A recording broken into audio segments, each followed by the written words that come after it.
Welcome to Wrap It Up. My name is Nonkasibulo Gindi. It is so wonderful, so awesome to be back with you once again. It's that time of the week where you're about to hear a wrap up of the past week's most trending news stories. Now, we cannot ignore that hashtag coronavirus has been trending not only in South Africa but the world abroad. We saw our tourism minister, Mama Ngubane, saying that this virus is going to affect the tourism industry, and we saw the hub of tourism, Western Cape, being affected, recording its first case of coronavirus. And also at the same time, at the Democratic Republic of Congo, we saw the first case of coronavirus also being reported, and the citizens were so overwhelmed, and some of them were complaining and saying that we cannot handle this. Already we are dealing with the measles pandemic, and on top of that we get this report of coronavirus. The country is just not ready. It is too devastating. We also saw a number of South Africans coming back, being repatriated from Wuhan in China, about 114 to be exact. And as I'm talking to you, they are being quarantined between 14 and 21 days. We also saw the US President Donald Trump actually suspending all travels from Europe into the United States, and soon after that we saw Italy cancelling all the flights, and before we knew it, most of the countries that are affected by this virus were actually following suit. At this moment, there are no entries, there are no flights happening in and out of South Africa, just to prevent this virus from spreading. We also saw some performances, some major events and festivals being cancelled. In KZN alone, we saw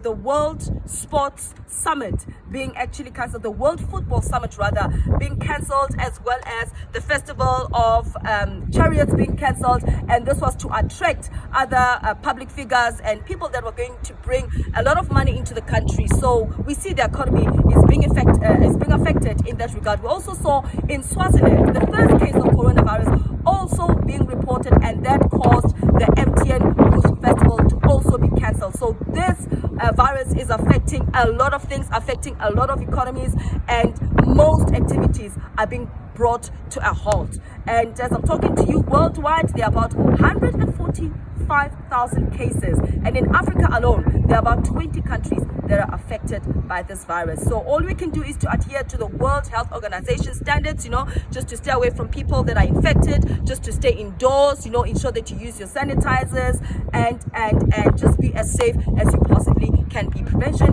is better than cure. We also saw SAA beginning its process of retrenching people. About 4,700 people are going to be affected, and I am so sad. I didn't want to see this day coming, but here it is.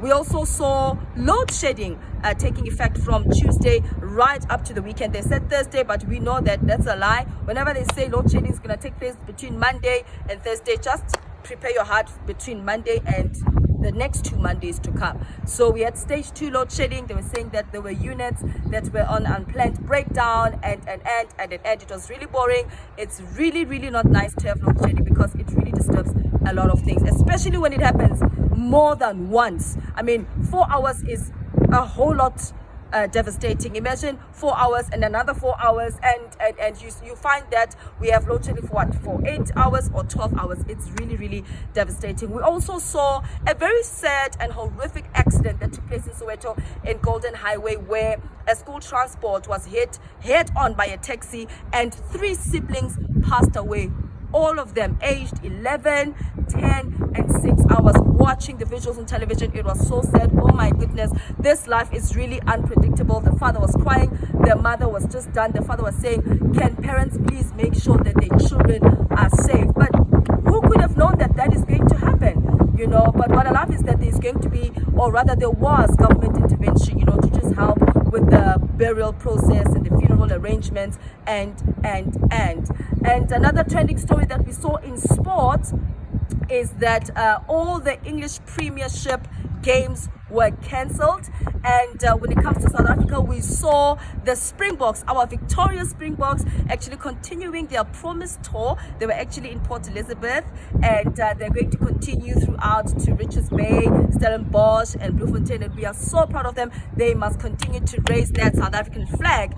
Also, on another note of being proud, our local movie Losing Lerato, it won 6 international awards in USA and California, and who could be more proud but us, the South Africans? Continue to fly that flag high, and we celebrating and we are watching you. Nothing as beautiful as making us proud from right here, the home soil. Right, that's a wrap up of all the news stories that I had for you this week. I'll be back again with another dose at the end of this week. Remember to like, to share, and to